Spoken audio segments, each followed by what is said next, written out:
You know by that song that it's time for the MLB Baseball Scout Podcast. Former Cubs scouting director and one of the all-time great scouts in baseball. And our good buddy, Tim Wilken. I'm Mick Gillispie. Good to see you, Tim. How you been?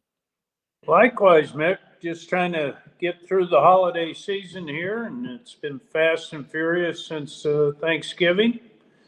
And I guess you got to go to the winter meetings. Those are always entertaining, and I missed you there. So, yeah, I missed you too. We've hung out many times winter meetings over the years, and this time it was in Nashville, a place that I think I've seen you before in the past. And nothing got done because everyone was held up by Shohei Ohtani, who finally signed with the Dodgers. I think that was always his game plan. And then this really strange deferred contract, which we could probably talk about all day. But the thing I wanted to ask you, as someone that spent your life in baseball scouting, is, there was one guy that came over and really succeeded from Japan, and that was Ichiro Suzuki, right? Now it seems like all these guys are coming over and they're instantly having success in the major leagues. How did that go from one guy, and then there would be other guys that didn't really take off, to where you're seeing so many different guys now? Seiya Suzuki's on the Cubs. He did a good job last year. Otani's the best player in baseball. He's done well. You got Yamamoto that's coming over, a bunch of guys that are coming over and to big time contracts. But as a scout, when did you start noticing that these guys were coming over and they were impact players? Well, I'd probably say it was 15, 20 years ago where you saw Matsui with the Yankees and Hideo Nomo, the right-handed pitcher with the Dodgers. And all of a sudden the quality started upticking pretty good.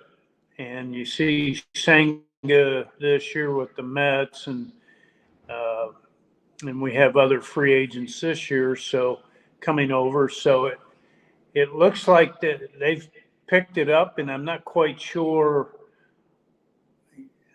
I know they've always played baseball in Japan, or have for quite some time now, and it seems that the quality is really improving, and this is hopefully this continues upward. Yeah, it's pretty cool to think of baseball in the terms of a global game. I feel like it's more of a regional game, but it's becoming more global, meaning that the United States and Japan, obviously, right? Korea's starting to play a lot more. They play it in Taiwan. Then you have the Caribbean, with the teams there, including Mexico and Puerto Rico, Venezuela, the Dominican. But baseball is trying to branch out into different places. They're playing in Dubai right now. So I think for it to become even bigger of an attraction, that they're going to have to keep on getting into new markets. Without a doubt. And it's kind of been a slow uptick, but seemingly it's getting a little bit better. We had talked about it in one of our past podcasts about Curacao and Aruba, and they've put 24, 25 major leaguers since 1989. So I think it's on an upswing, and right now I think amateur-wise that United States is going to have to up their ball game, because I think it's been a little bit on a decline here, and hopefully we can get more involvement down the road. What do you think of Otani's contract? Not that he made $700 million. That's a figure that's small in your life, Tim. As much money as you have in Dunedin, and the private jets and everything else that we know you for. No, I'm just kidding. Not that he made $700 million over the term of this contract, 10 years, but the fact that they were able to defer most of it. And I know that part of it is to avoid the high taxes of California, which is one of the highest tax states, income tax in the entire country. But also the fact that the Dodgers can spend more money on players because it's deferred. I mean, he's going to make like $2 million a year. I'd like to see how far that's deferred for, and that'd be interesting to see. But I wonder what it would have been if it was Toronto, what the taxes would have been. But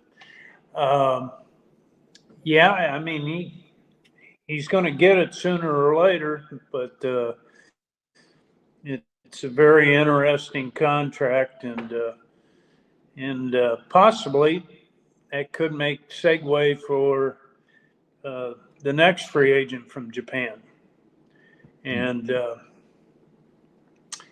the Dodgers do need some pitching, and that's one of the things that I think they're going to probably push here in the next couple weeks or month. Yeah, well, then that guy could be Yamamoto, who's coming over right now too, and they're saying that when you do the posting and everything else, that could end up being close to a $300 million contract, and it almost feels like this Ohtani deal kind of resets the marketplace, which I've talked about a lot here lately. So much of this is based on television revenue, but the television revenue, now that linear TV is kind of going this way, you'd figure that the contracts would go this way, but they're going this way. And I just wonder, how long does that last for baseball when, you're seeing the providers of these TV deals in some markets going bankrupt, and yet it really hasn't called up to the players' revenue yet. Without a doubt, it's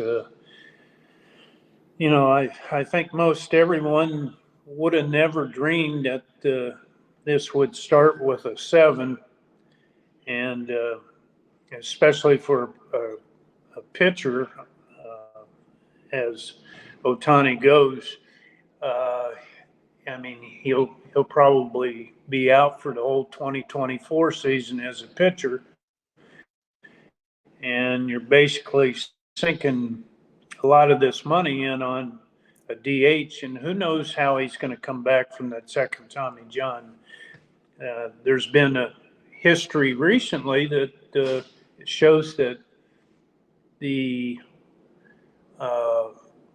second-time Tommy John guys, it's becoming more in vogue, and seemingly guys have recovered from it, with Eovaldi being one of the last ones to do it.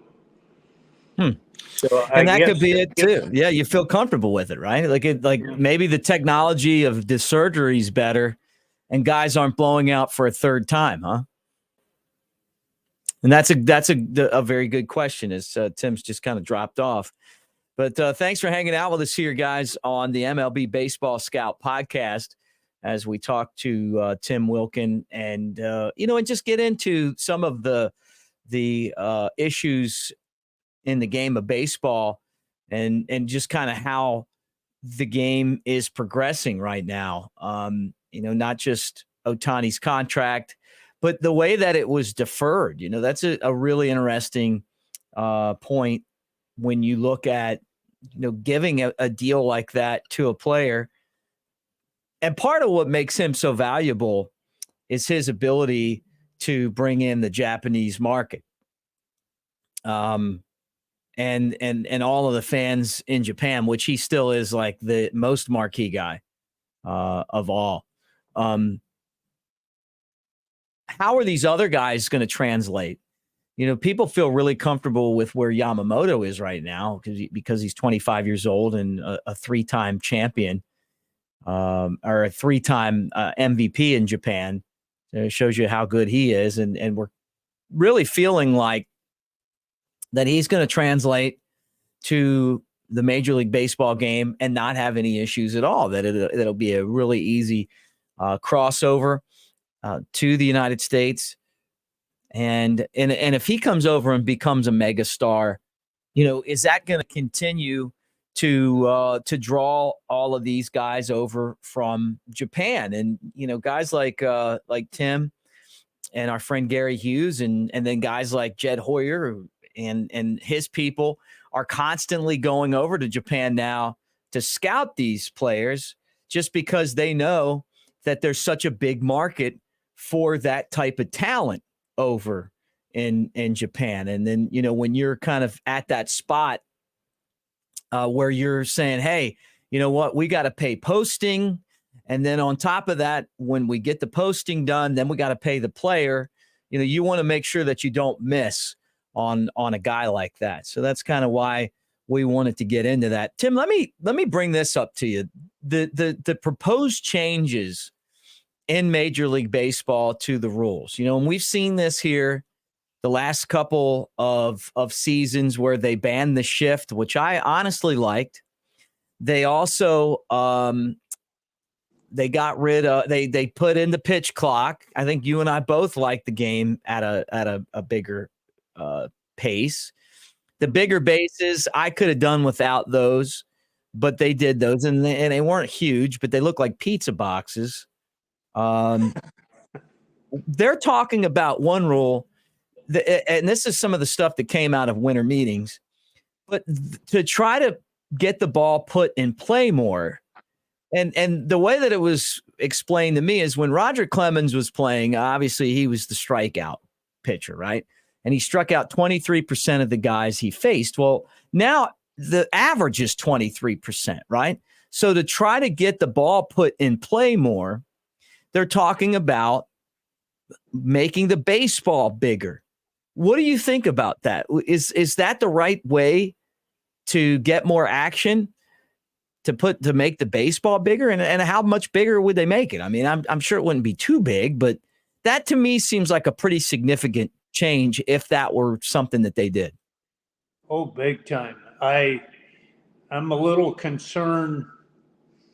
If you got a guy that's basically thrown with this baseball for last 10, 15 years, and all of a sudden there's a different weight in that ball, I'd be curious to see what the injury aspect would be of it, because you're going to be putting a little more stress on his arm and hands and fingers and everything like that. And I'm not sure what the circumference, if that's going to be a change as well, or is it just added weight? But even added weight, I think that could be a little bit of a dangerous road. We're having enough arm injuries to begin with in baseball, and this just might escalate it quite a bit. I don't see what the value of that is. I think that comes more in instruction with the clubs and approaches, players making an attempt to make better contact with two strikes. A lot of those things I think can help change putting the ball in play more. But heavier ball with the pitcher, I'd be a little concerned. Yeah, me too. I'm with you on that. I think that it's, if anything, maybe move the mound down a little bit or move it back, which is something else they've talked about.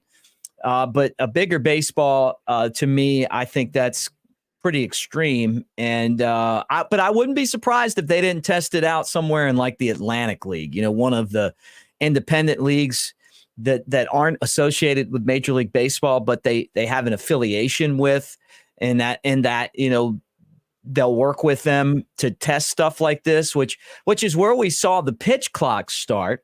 One of the changes that we're going to see this year, according to my sources, are with the home plate with the balls and strikes, the automated strike zone.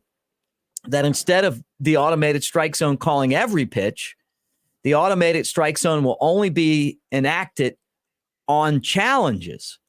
And so you rely on the human, and then when you don't like a call, you can challenge it. I think that's a pretty good system, and it's a lot like what they use in tennis.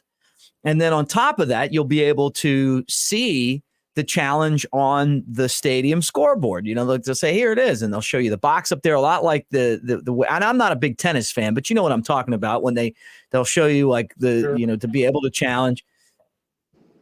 I don't think that's a bad idea. What do you think? Well, I'd be interested to see, do you know how many have they suggested, how many times you can challenge these ball strike calls?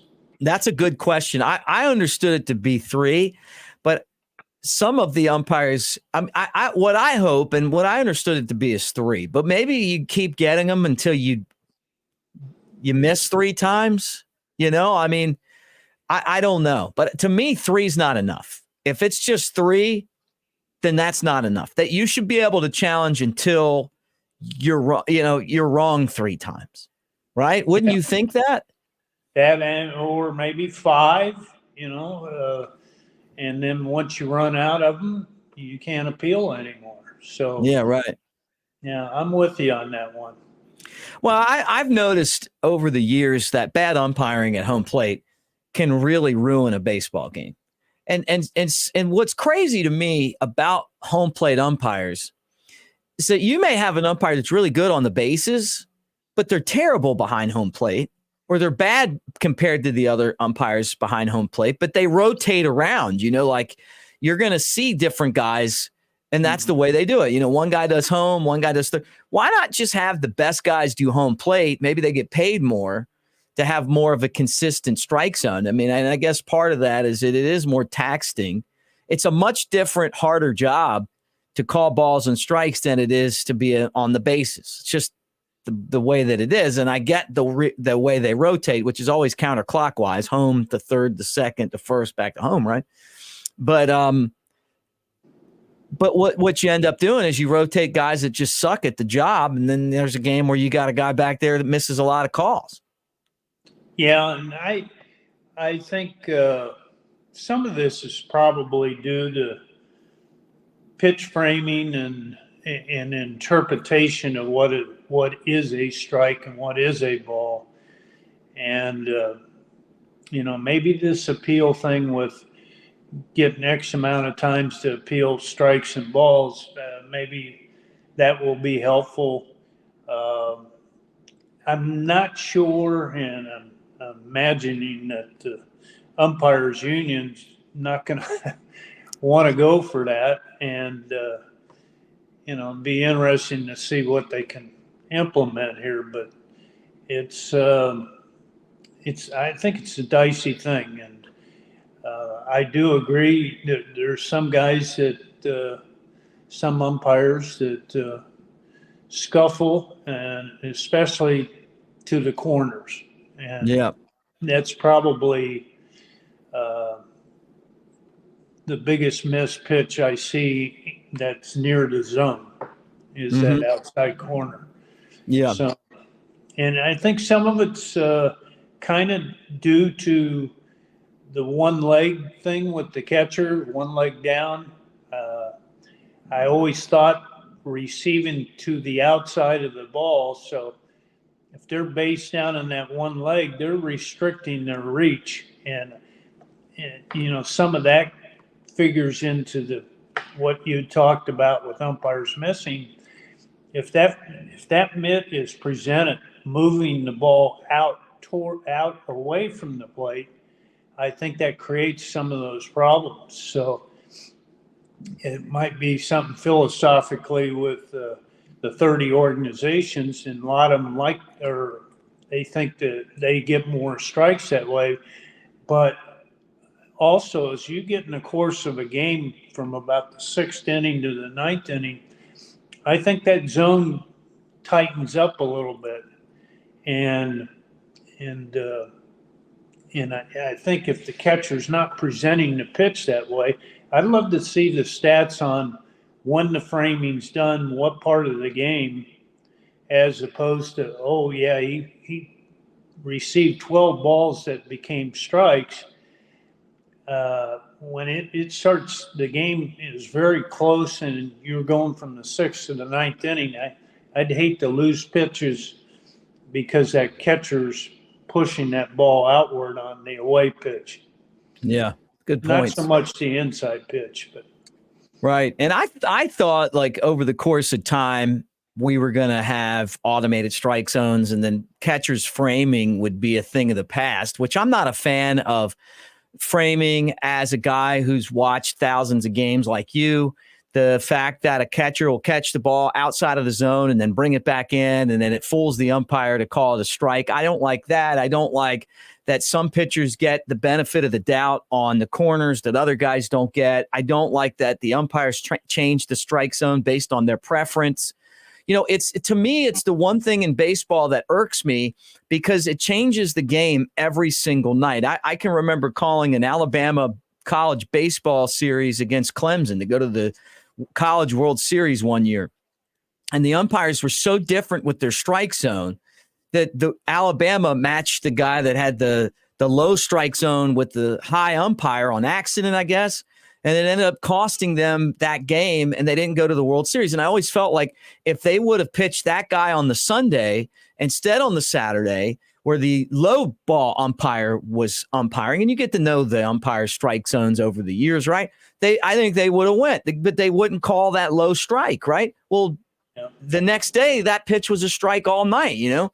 So the bottom line to me is the consistency of the strike zone is something that I wish was there. I don't like the term human element because, you know, over the years, my team always seems to lose because of the human element. I would rather just have no human element and we just get all the calls right. And with technology the way that it is now, Tim, it's available, or it's at least getting to the point where it's available where you can take that out and make the right calls. Well, I can tell you something that's kind of pertinent to the story, but it was quite a while ago, and it was with the Toronto Blue Jays, and Cito Gaston and I were talking one evening, and we started in game one, Toronto did, Tom Candiotti, who's a knuckleballer and a finesse type pitcher, and Cito says, I think I learned a lesson.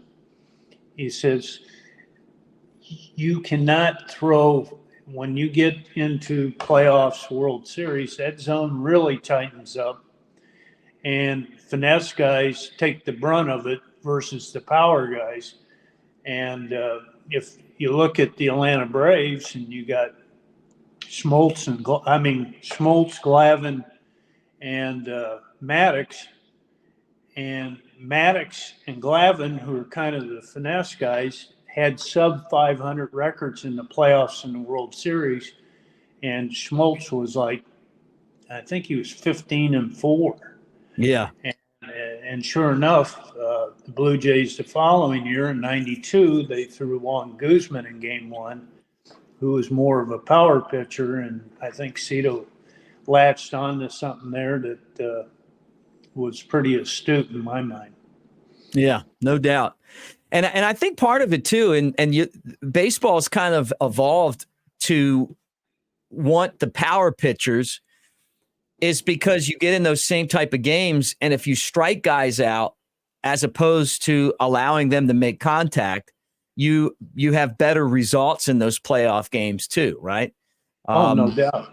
Yeah, and so I mean, then now we have this game where you got guys who are constantly trying to get max velocity on every pitch, and that's something we're going to circle back to. So remember that when we get past the rule changes, I'm going to ask you about some of the ways that things have changed starting pitching wise in the last 10 or 15 years. But one of the other changes that I heard that's going to be proposed or could be is that they're going to widen the baseline to first. So, when you go up the first base line, there's like, you got to stay to the right away from the bag. And then there's been all this confusion on, I ran out of the box and I'm running in the dirt. So they're going to widen that so that it's not a punishment if they throw the ball over the first baseman's head, I think is the way that I understand it. Interesting. I didn't hear much about it, and I'd be curious to see the interpretation of that rule, and it sounds like they're just trying to avoid collisions and things like that, where it's kind of narrow and there's not much of an avenue to step on that bag. I mean, they've already moved the bag, made it larger already, and now you're going to make the lines. I'd hate to see if runners would maybe overcompensate and try to get over in that area, and then have to kind of turn back to their left a little bit to get to the bag. And I'm wondering if that could be an injury problem down the road. So now the bags are bigger now too, so you got more room to navigate out towards the playing field. That's the way I understood it, and we'll see. I'm sure they'll clarify that one. And then they want to tweak the pitch clock, make it a little bit quicker in certain areas where, which is fine. I think we all like the pitch clock. The rule that I hated the most was we're going to start with a guy at second base in extra innings. I just like that. I like you having to earn all your bases, but it does get the games over faster. Sure it does. And I'm not big on the rule. I'm more of a traditionalist, and I really don't like that, but it also is a little bit of a staff saver because those games do get over quicker in extra innings versus no one on base. So, the rule is what it is, but it does get it over quicker. And to hold the concentration of the fans, I think, is, the onus here. And I think I'm just okay with the rule, but I do understand moving it along at a little quicker pace and probably more excitement overall. Right. So those are just a few. I'm sure there's more that I didn't even catch, but we'll see what happens. And a lot of times what baseball's done is that they trickle down into the minor leagues and then into the independent leagues. Big stuff like a bigger baseball would be something that you would see, like I said before, somewhere in one of the Atlantic type leagues, maybe not there, but one of the independent leagues. You and I were on the phone the other day and we were kind of talking about the fact that you were involved in drafting not one, not two, but three different Chris Carpenters. I remember two of the Chris Carpenters. One, a pitching star, and then the second one was a Cubs Chris Carpenter who was traded for Theo Epstein. Yeah. The first one was a guy named, they're all Chris Carpenters. His was spelled C-R-I-S. The others were C-H-I-R-S or C-H-R-I-S. And the first one was a football player, punter, who was thought of pretty highly enough to where he was even drafted his senior year in the NFL as a punter, relieved with Texas Rangers and St. Louis Cardinals, and probably pitched 10, 12 years. Was a pretty good pitcher. I was an area guy at the time. We took him in the draft. Unfortunately, we couldn't get him signed. It was a Scott Boras client. And then the second Chris Carpenter, most everyone that's followed baseball for some time period was the first round pick of the Blue Jays. I believe that was 1993. High school pitcher out of New Hampshire, went on to have a pretty nice career. And then the third one was Chris Carpenter out of Kent State, I believe. We took him in the third or fourth round. And like you mentioned earlier, he was traded for Theo Epstein, pitched a little bit for Boston in the big leagues. So, yeah, it's kind of ironic that the three Chris Carpenters I've heard of, that I got to be somewhat of part of that. I was scouting director for the last Chris Carpenter. I was a national guy for the Chris Carpenter with the Blue Jays, and then the first Chris Carpenter, I said I was the area guy, and I believe that was 1988 or 89. When you heard that name, it would just catch your attention. Like, oh, I know when I'm around Chris Carpenters, there's something big league about these guys. Yeah. Talking about guys, I ran into a guy you knew and I knew as well, still know, Casey Coleman, who is a third generation baseball player. His son, who's a 6-year-old, he says is like, basically playing a lot of ball right now. And he could be the fourth generation big leaguer if he gets there. I know he's only in 6th grade, but he's according to Casey, he's playing above his age and he's doing well. But the Colemans. Yes, I got the pleasure to meet his dad, Joe. I never met Joe Sr., I believe, but Joe was a pitching coach in Tampa Bay organization, minor league pitching coach, when I moved over to Tampa Bay from Toronto. And we drafted Casey and out of high school. He was down and around the Fort Myers area. We took him, I believe it was 49th round.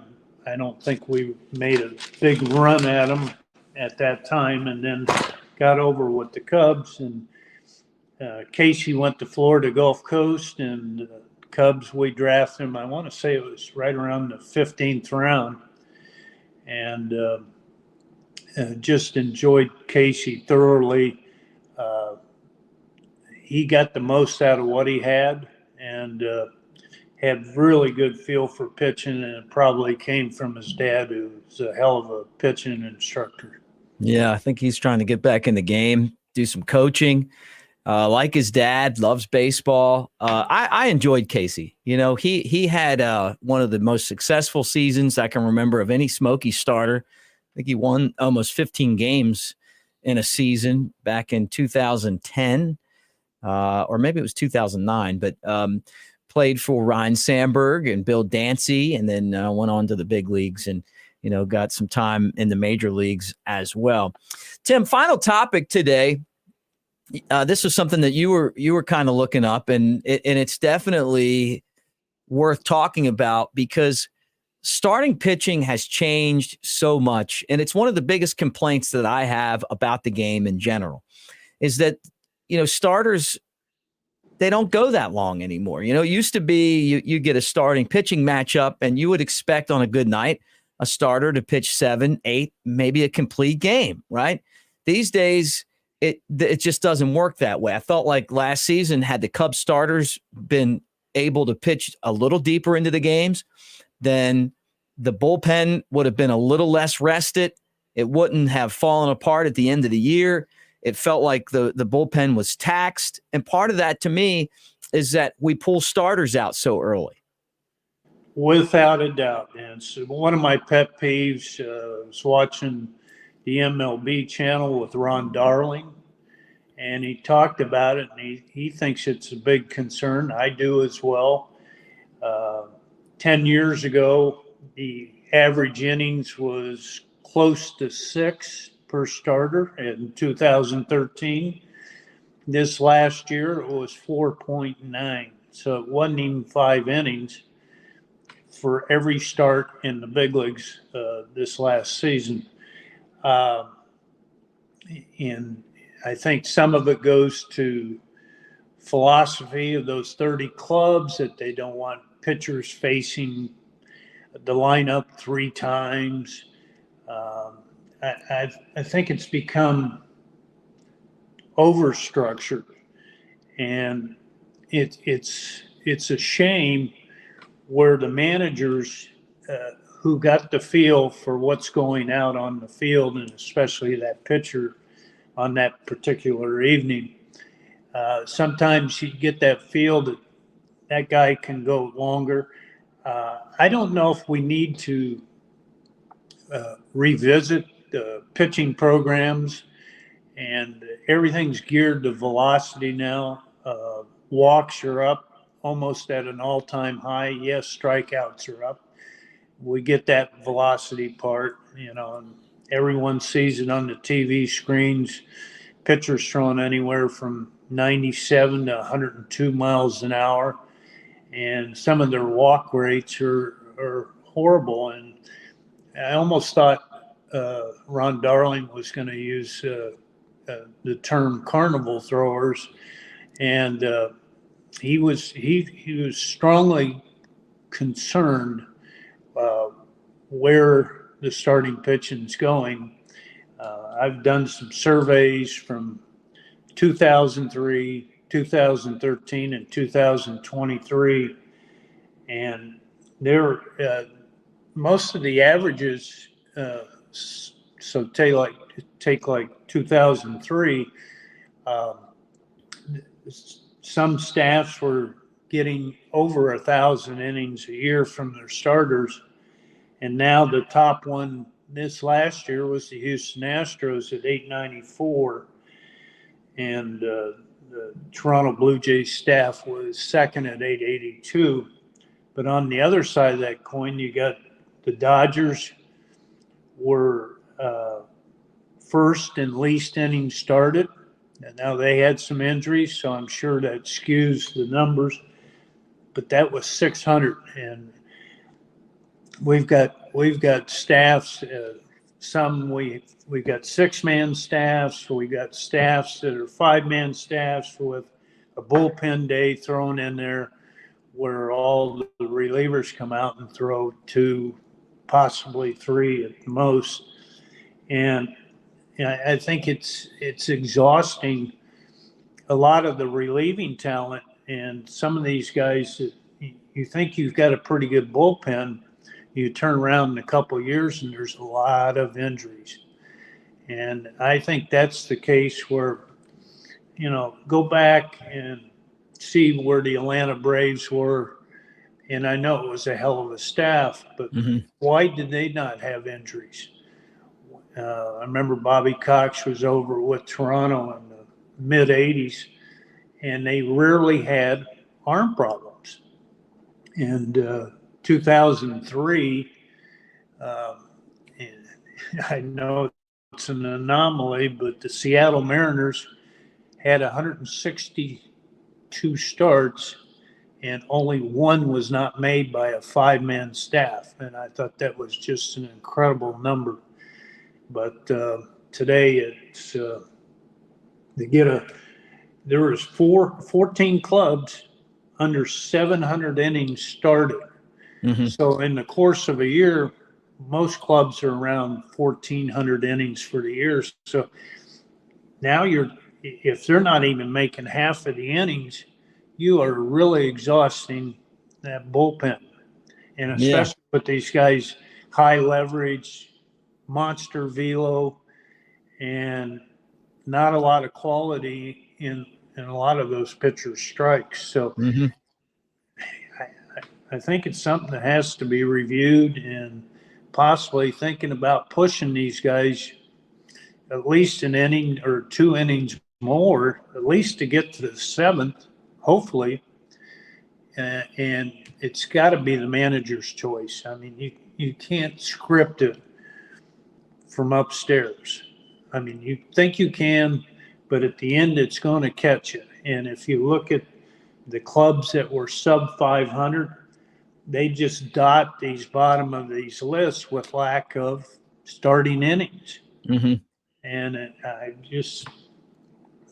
I know the day is over of 300 innings, let alone it's hardly anyone's pitching 200 innings. Oh, look, they got guys on the free agent market and that they're going to trade, and they throw, 21 starts and 124 innings, and these guys are making $25 million.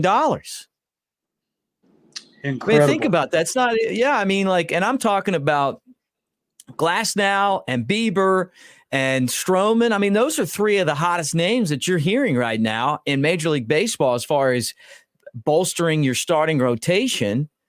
And, how what's that, like a month off or something? A month and a half, 2 months off? I mean, that's a lot, just depending on, how many innings you pitch in those starts, right? And so they're all good pitchers when they're pitching, but it really lends credence to the philosophy that you got to have 7 or 8 starters now. No doubt. I mean, there were some clubs that had anywhere from 15 to 18 starters during the course of that year. Really? And, it was incredible. And before the numbers used to be in, like I said before, 2003 and 2013, you would see anywhere from 20 to 27 pitchers that might pitch during the course of a year. And now in 2023, we're having all the way up to 39 pitchers. That's a roster and a half full of pitchers. Mm-hmm. Mm-hmm. I don't think it bodes well because the quality's not going to be there after the 38th guy appears. No, and one of my biggest criticisms with the Cubs is the way that they develop pitching, because they're so worried about guys getting hurt that they limit everything that they do in the minor leagues to get them to the majors, right? And I just don't think a one-size-fits-all approach works. Some guys like Ryan Jensen, who they drafted in the first round and then eventually, they released him, never could get the command and control that it takes to be successful. Yet he still had to abide by the, hey, 30 pitches in an inning and I'm out, that you would see him throw maybe 4 innings in a game. And look, some of those games were brutal. And I mean, not to say that I want to sit there and watch him walk the bases loaded and then strike him out all the time, but it would happen once and then he'd hit his, ceiling and then boom, out he'd go. Well, and instead of releasing him, and now he's with the Mariners last I checked, why not just let him go out there and pitch until his arm came off? And not that I want his arm to come off, but some guys it just takes, over and over and over. Now, another guy, Jordan Wicks, who we saw in the big leagues this year, that worked perfectly for, right? I mean, you just didn't have him stretched out to pitch more than 5 innings in the big leagues. But with that said, for him, working on the changeup, which is his best pitch, controlling the fastball, he's just a different type of guy. But they're not the same. You're talking about 2 different first-round picks, but different people. But yet we developed them the same way. Well, you think by being out there, especially in the minor leagues, that it's a learning process. And as they're going through, and especially in Jensen's case, maybe by trying to get through some tough situations, something clicks in during that time period and he can figure it out. But if he hasn't had the chance to figure it out because they're pulling him out of games, the process is going to take longer. It's not going to be a shorter time period because he's not going to have time to figure out some of the things that he needs to implement during each at bat. One of them being throwing more strikes. I understand that part, but there might be something in his delivery that he's working on that, and sometimes if you talk to a lot of guys that have pitched in the past, is they became more efficient as they threw more. Yeah. And they figured things out during the course of that. And I thought we were in this game, baseball as a whole, to develop arm stamina, for lack of a better word. Instead, they're being pulled out. Yeah, they'll probably do, they'll do a bullpen during the middle of the week, but that's not enough. That's not in competition. So I know it's a part of the equation, but at the same time, guys got to figure out. And sometimes like we talked about with Knoxville, with the Tennessee Smokies back in the day when they were the Blue Jays, and you said, well, they never won. But with that, there were a lot of pitchers that learned from being left in down the road that they can implement, guys like Woody Williams and some of those guys. Right. I think they learned from that. It didn't help with the Tennessee Smokies at the time, but it certainly helped Woody Williams, the rest of his career, and he became a pretty formidable pitcher for, 10, 12 plus years. Yeah. Yeah. Well, good thing is that the Tennessee Smokies finally won a championship. So, Indeed. we can, 45 years, but yeah, look, I mean, everybody, every organization has their own philosophy on developing starting pitching, but some are better than others. And it just seems like the ones that really do it well are the ones that go out there and try to go on the upper end of the amount of pitches thrown, because then you get the experience. And, I think going through the lineup 3 times is probably a good idea to learn how to do it in the minor leagues. But you know what? I remember being, around the Reds, and they hurt all their pitching, and it was kind of, this is years ago before I was with the Cubs. And they were struggling to keep guys healthy. And that's really bad too, because you're spending all this money on these guys and you're blowing them out, so it really is an art. It's a fine line. I feel like the Cubs are probably on the too cautious side, but then if you get on the other side and you get guys hurt, that's just as bad. And you can look at the results. Right? How many guys are you bringing up? Like, look at the Braves. They constantly have starters coming in from the minor leagues and helping the rotation, right? The Cubs have had a couple of guys, Justin Steele, who had a great year, and Javier Assad and Jordan Wicks, but that's after years and years and years of this same philosophy and not developing anyone. I mean, you would figure over the course of time that you're eventually going to land a couple of guys just based on the percentages. And, but I don't know, like every case is different. I think there's a lot of people that agree with me on this, but there's some people that don't. The bottom line's the bottom line though, Tim. You get a bunch of guys pitching in the big leagues and that system works, right? You get some aces up there and then all of a sudden, let's do what they're doing. Exactly, and there are a lot of followers in this industry. But at the same time, I was going to mention to you here real quick, our Final Four in the League Series champions and the World Series, 3 of those clubs, Texas, Philadelphia, and Houston, all pitched more innings than any other team in baseball. So there's got to be some correlation. And like I said earlier, other than the Dodgers, all the other clubs that were in the bottom 5 of throwing innings for starters in a course of a year were down toward the bottom of their division. So it's a good subject to revisit down the road. Yeah.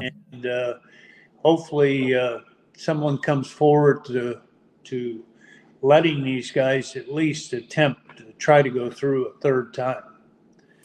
Yeah, and I guess the last thing I'm going to bring up to you, I haven't talked to you since the Cubs fired David Ross and brought in Craig Counsell, and it kind of fits in here because I think if the Cubs would have had those starters tick up a little bit, the bullpen would have been a little healthier, and I don't think they would have made the playoffs. I mean, they just came a hair short, and there wouldn't have been a change at manager. What did you think of the whole way that everything went down, the way that the Cubs got Craig Counsell, who was the hottest name? Did you scout him? Do you remember him as a player? And then, your thoughts on the whole thing. Well, I thought he was a real good baseball player, had a tremendous feel for the game as a player. So that's why you could use him in numerous roles. Overachiever naturally, but because of his baseball acumen, I think that's what helped him play quite a few years in the big leagues. And then on to his managing and him becoming the manager of the Cubs. I think a lot of people had him earmarked for the Mets.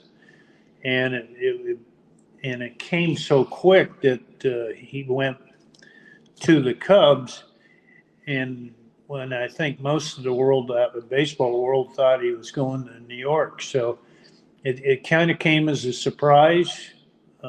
I'm not privy to what was going on there, but it seemed kind of quick pace for sure, and I thought David Ross did a pretty decent job for what he was given, but there's probably more to that story naturally, and now we have Craig Counsell, the number one paid manager in Major League Baseball. Yeah. Again, up there with you, Tim Wilken type money. In between you and Otani somewhere is Craig Counsell. All right. Do you have a scouting tip of the day for us, Tim?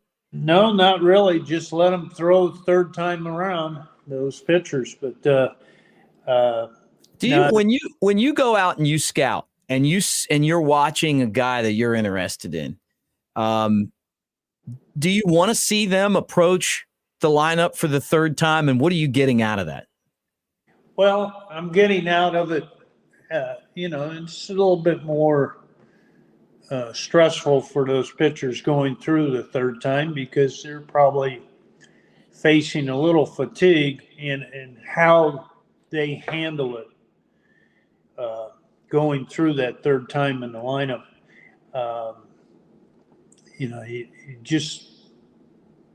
It's hard to depict what you're looking for other than their reaction under a little bit more stress. So it kind of tells you a little bit about the pitcher, how his competes are versus that maybe he went through that lineup the first two times pretty easy. Now it becomes the third time. How does he react to that? And is there enough stamina in there to say, hey, we like this guy for these reasons, and it looks like he's durable, blah, blah, blah. And we were talking about the free agent pitcher, what is it, Masamoto or? Yamamoto. Sorry about I called him Yakamoto the other day, like just going through the video, and then I realized, like, after the video was posted, I it was just a slip of the tongue, and everyone let me know about it, and I knew his name was Yamamoto. I don't know why I said that, Tim, but it just slipped out the wrong way. It was like it was a wild pitch. I think Yamamoto sounds a lot better than Masamoto or Yakamoto. Or Yakamoto, but he's impressive watching some of the film. Man, he's got some movement. Yeah, he's got movement, and it looks like his off-speed stuff just falls right off the table. Kind of looks like a physically modern day David Cohn or Roy Oswald. He's not a real tall guy, and evidently he must be pretty darn durable. He's thrown quite a few innings. He's only 25. It'll be interesting. I'd like to see the length of what his contract is going to be when he signs. I don't think it's going to be as long because he's not going to get as much money being posted, because some of his money goes to the team. You got to pay the team and then you pay him, right? So I'm sure he's going to do what Otani did and just he'll sign a contract and then try to do really good with it. And then all of a sudden just hit this colossal deal, right? Maybe I'm wrong, but I would bet I could see him being like a 4-year deal, 5-year deal, and then you're 30 and then you come back and you hit it one more time. And, and then you're kind of like your agent says, look, we want the Wilken deal. And you defer that if you're going to play somewhere with high state taxes for the end of the contract. And then when you're finished, they just roll a truck up to your house and they drop off millions of dollars. Some of those guys, with Otani's deal, some of those guys might be struggling with those wheelbarrows of money that they're rolling in. So heavy. Just give them some of those like gold bars. Well, Tim, it's always great to see you. Let's try to get together, and maybe we can do another one before Christmas. Could we make that happen? Would love to do it, and maybe I can add a little bit more in the scouting end. So, well, just keep on digging. I think we got a lot out of you today, but it's good to see you again. And when we started this, this channel, and we were just throwing out some topics, and look at where we are now. Closing in on 3,000 subscribers. You remember when we were just trying to get 100? Exactly. We've been growing, friend. Yeah. All right. Well, that's Tim Wilken. I'm Mick Gillispie. You know what time it is. It's time for us to play our parting music, but we appreciate all of you guys for hanging out with us. And know that like and subscribe. Make sure that you stay part of the Cubs baseball channel. And he is the MLB baseball scout. I'm just the guy talking to him. And we'll talk to him again soon. For Tim Wilken, I'm Mick Gillispie.